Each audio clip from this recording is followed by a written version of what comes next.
Hi, and welcome to the channel Biblical Mysteries. My name is Dr. Rich Sorensen, and I'm your host for this channel.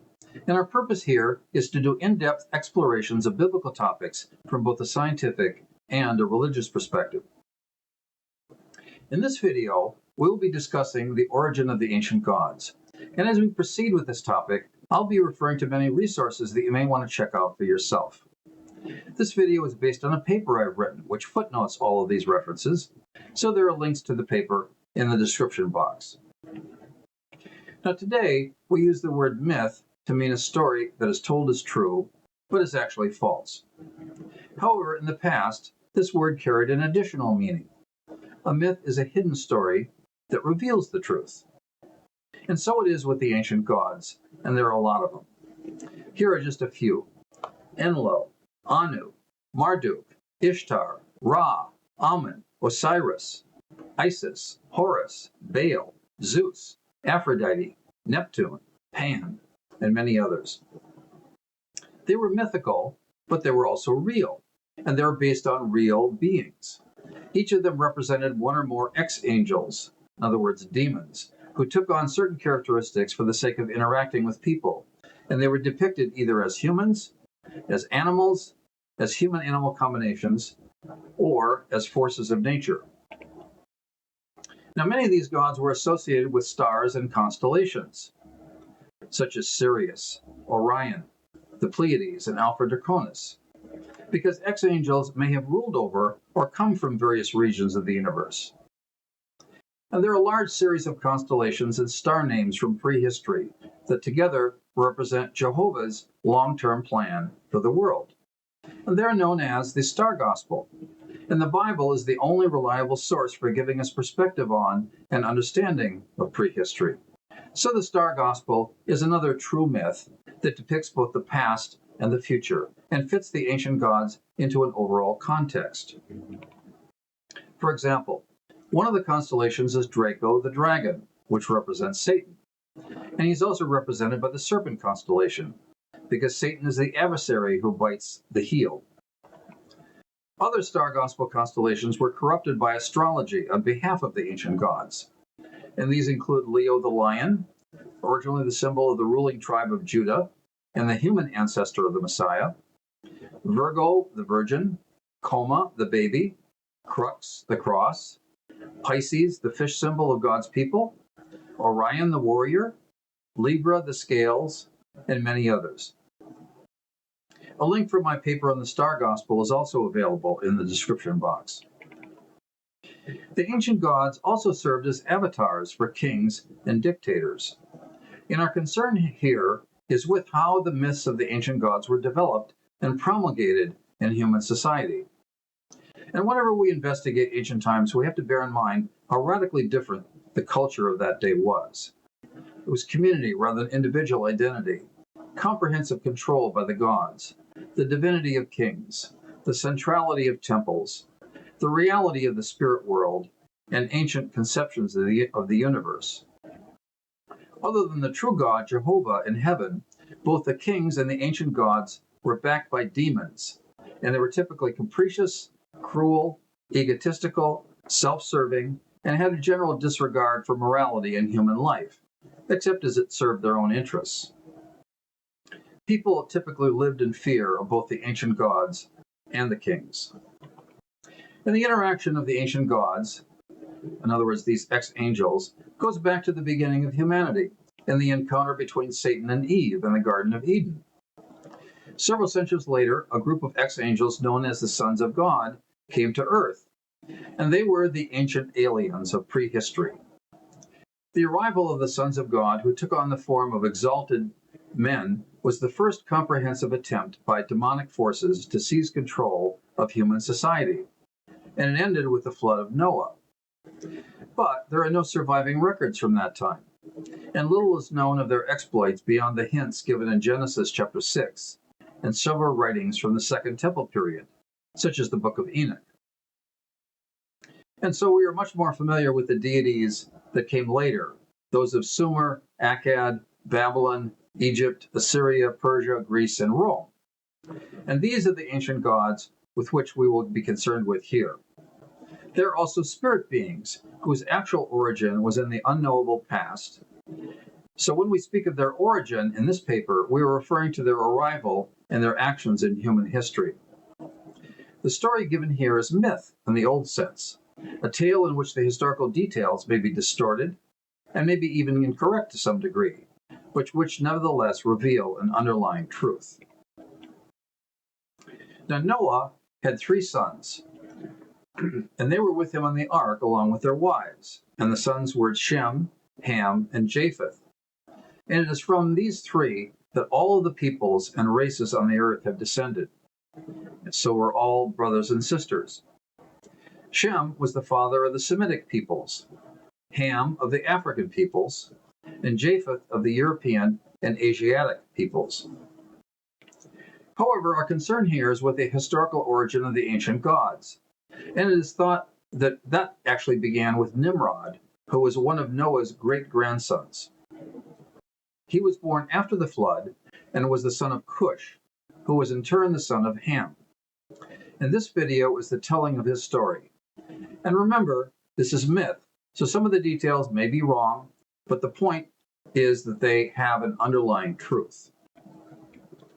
And to tell the story, we have to begin before Nimrod's birth and discuss a strange act of incest and sexual provocation that occurred in Noah's family, which is described in Genesis chapter 9. Canaan, another of Ham's sons and Nimrod's uncle, apparently committed either a heterosexual act on Noah's wife, who was his grandmother, or a homosexual act on Noah himself, who was Canaan's grandfather. And because of the severity of this act, Noah took the extreme step of cursing Canaan. And being shamed by their father, Ham and his family left the area. Canaan and his descendants moved west and settled in the land that came to be named after him, which of course later became the land of Israel. And the others of Ham's sons and descendants also went west into northeastern Africa. But Cush then turned south. The sons of Ham included Put, the founder of Libya, Mithraim, the founder of northern Egypt, and Cush, the founder of southern Egypt and Ethiopia. Cush and his family therefore settled far away from the growing population in the Tigris and Euphrates river valleys, where most of the people on earth still lived at that time. A mighty son was then born to Cush, and this was Nimrod, who became a hunter and then a leader of the tribe. And after gaining dominion over his own people, he began dreaming of world conquest and taking revenge on those who had cursed his elders. Nimrod organized what was probably the first army in the history of the world.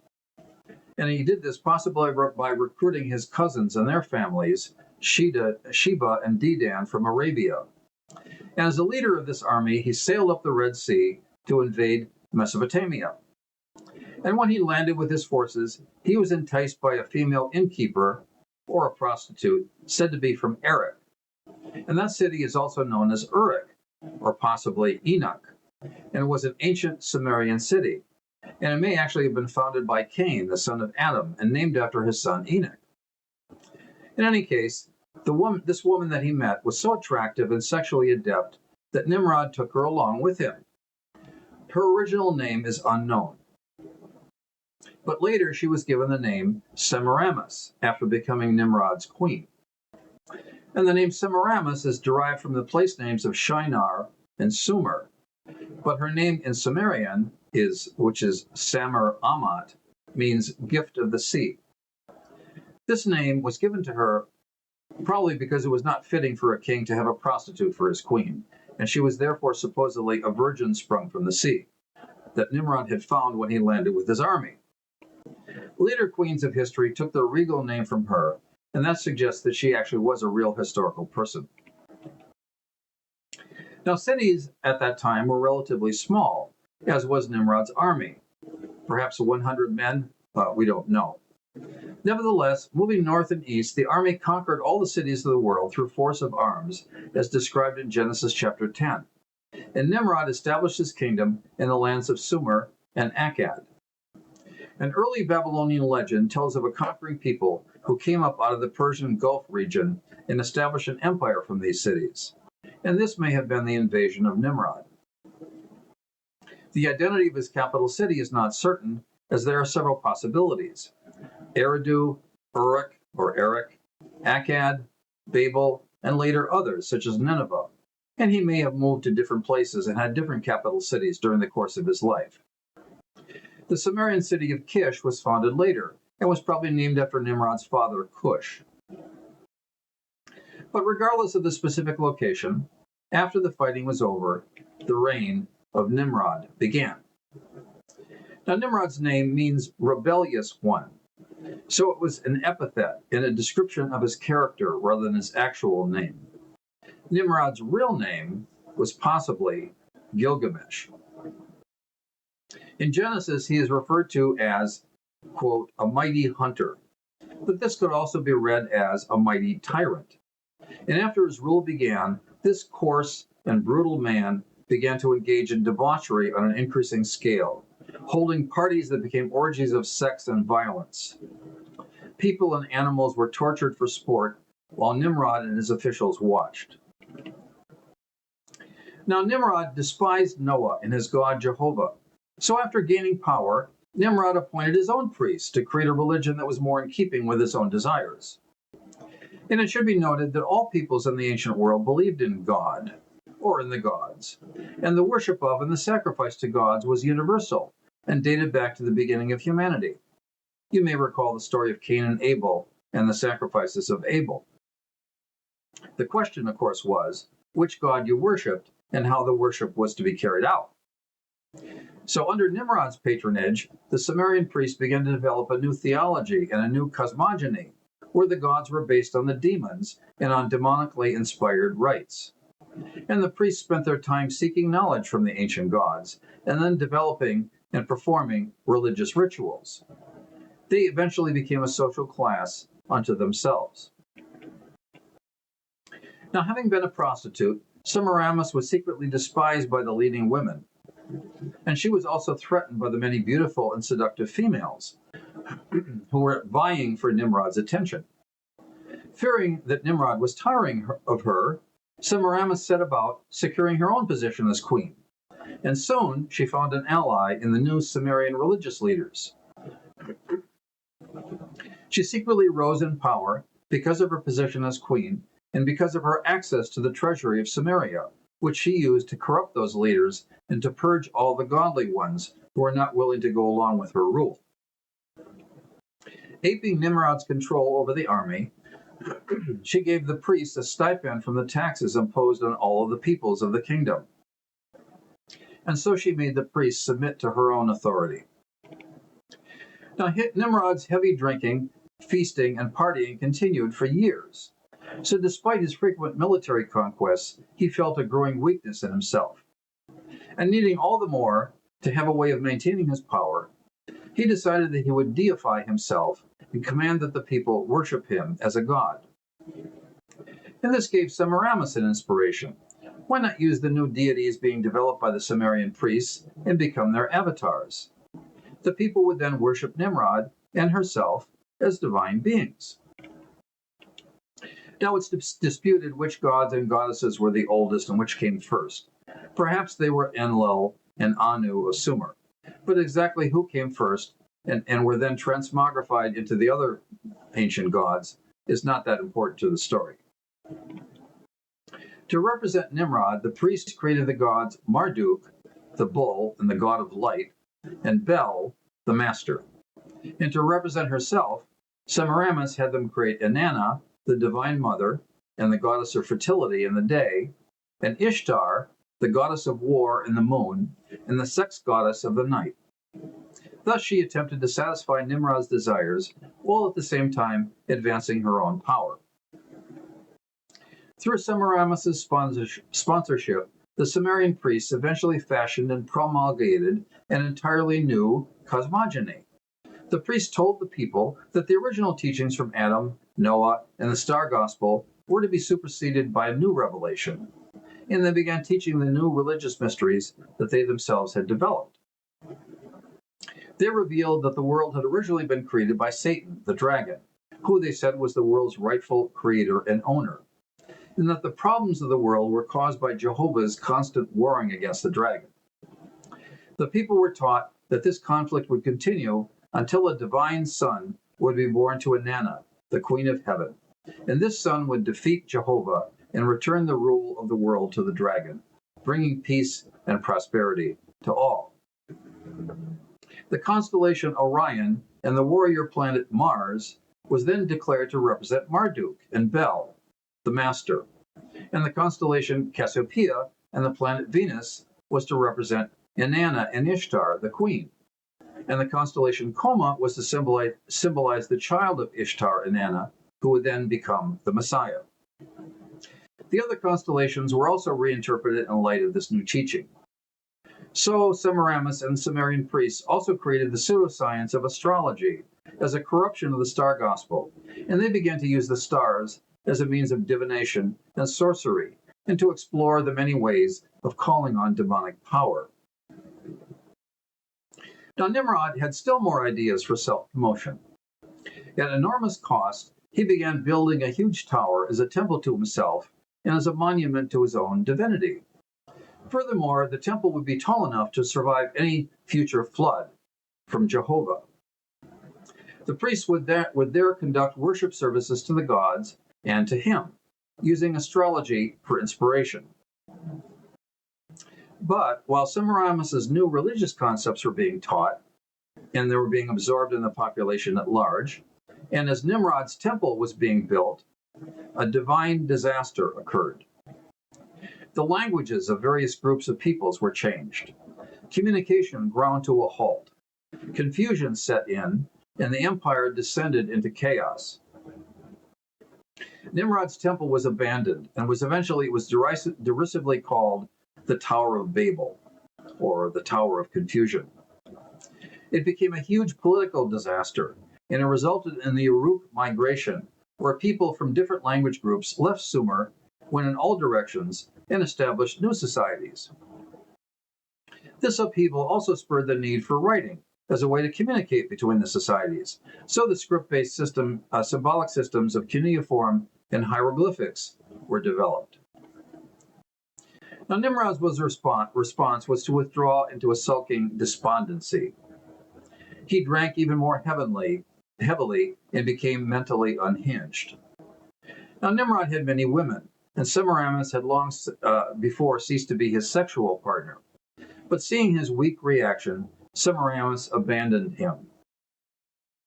And having become very close to the priests, she began an affair with the chief priest, by whom she became pregnant.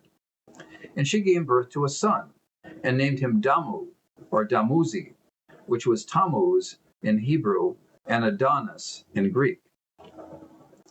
Now, for some time, Nimrod's advisors had been warning him of his queen's growing power and independence and her influence over the corrupt, cruel, and powerful religious hierarchy. And thinking of Semiramis as a mere woman, Nimrod had made light of this counsel, and only belatedly began listening to them. But when he discovered her infidelity, his rage and suspicions over her ambitions boiled over, and he planned to expose her infidelity and have her tortured and killed after the New Year's festival, which was soon to come.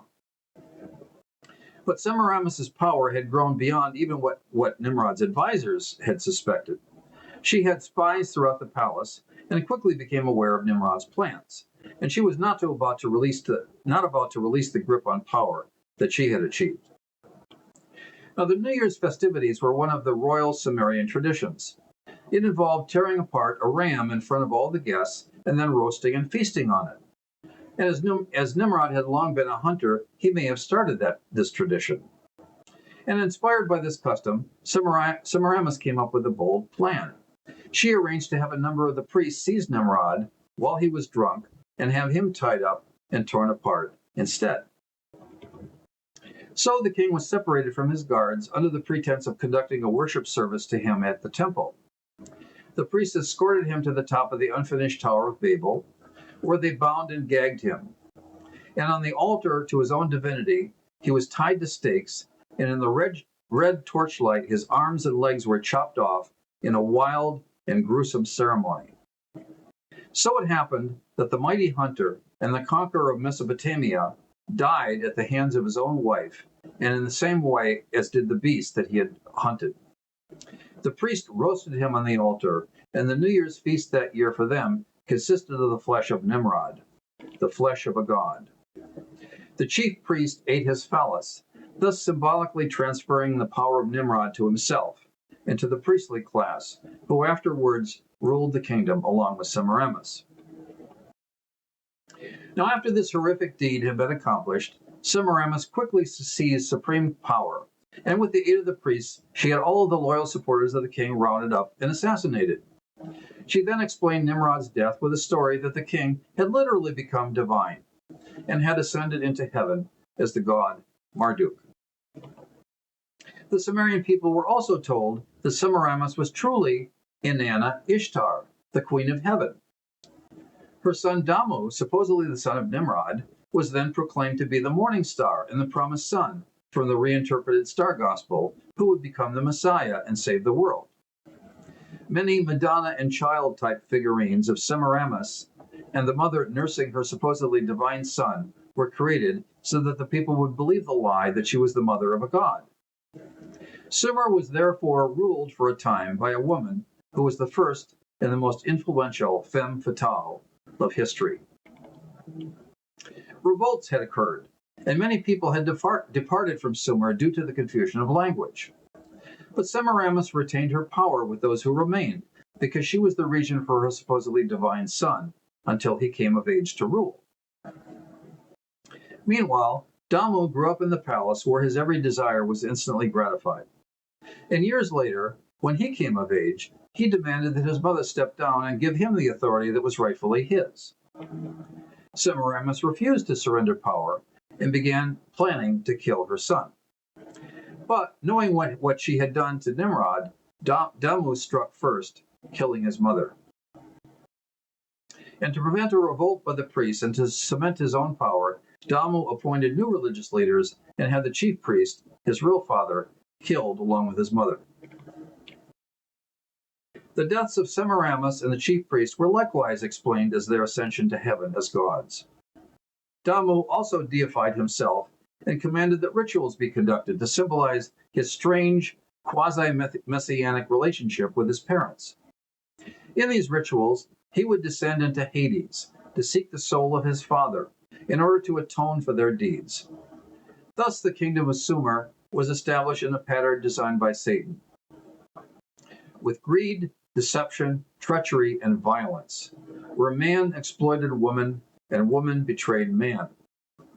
The genetic trail of the pre-flood Nephilim may therefore have been preserved in the person of Nimrod, and through him the ancient gods based on demons were created, and the divine plan of God perverted.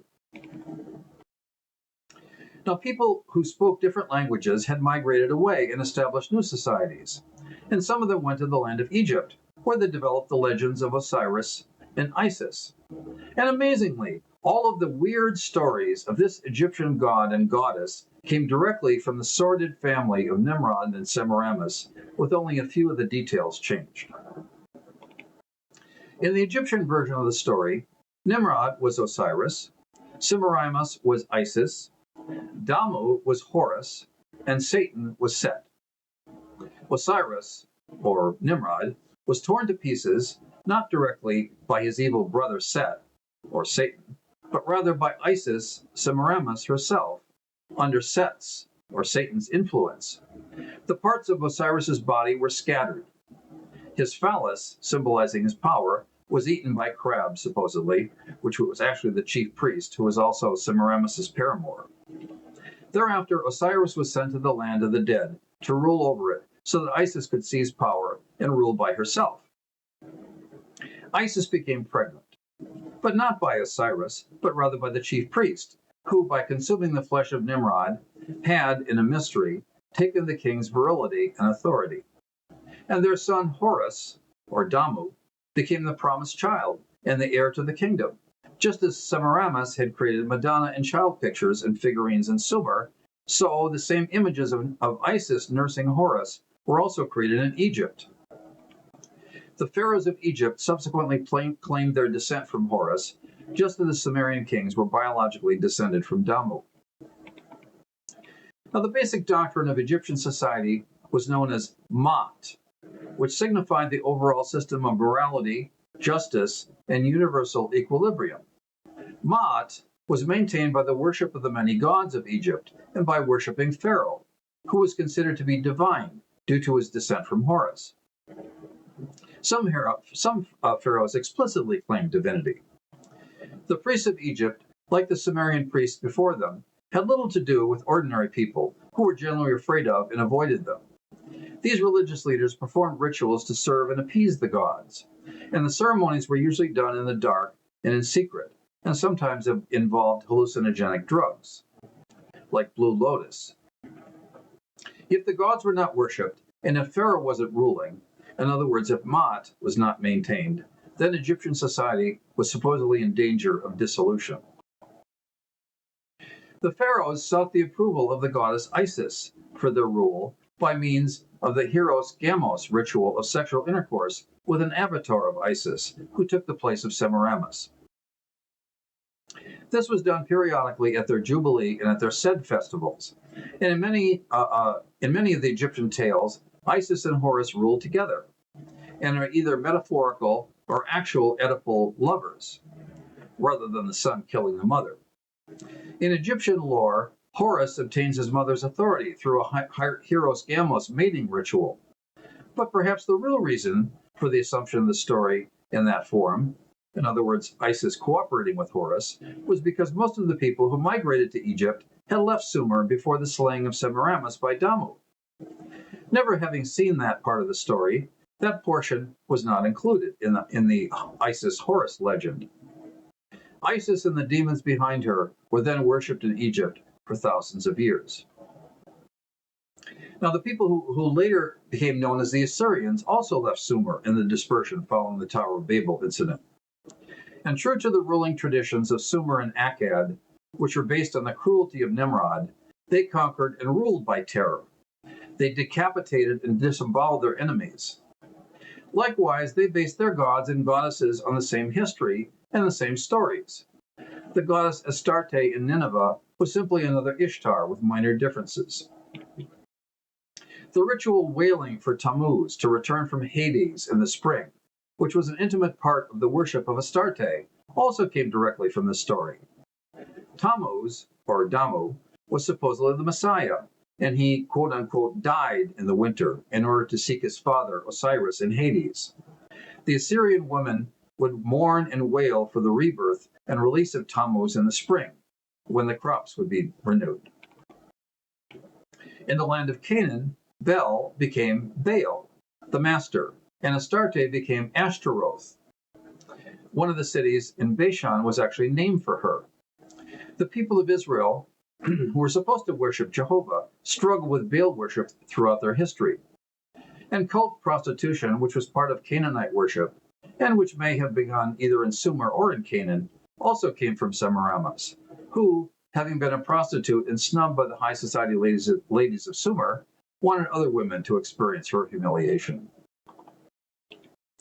The Greek and Roman gods, such as Zeus and Apollo, and eventually the Scandinavian gods such as Woden, or Odin, Thor, Loki, and others, were also knockoffs. The Greek version of Ishtar was Aphrodite, meaning foam-born, in other words, from sea foam.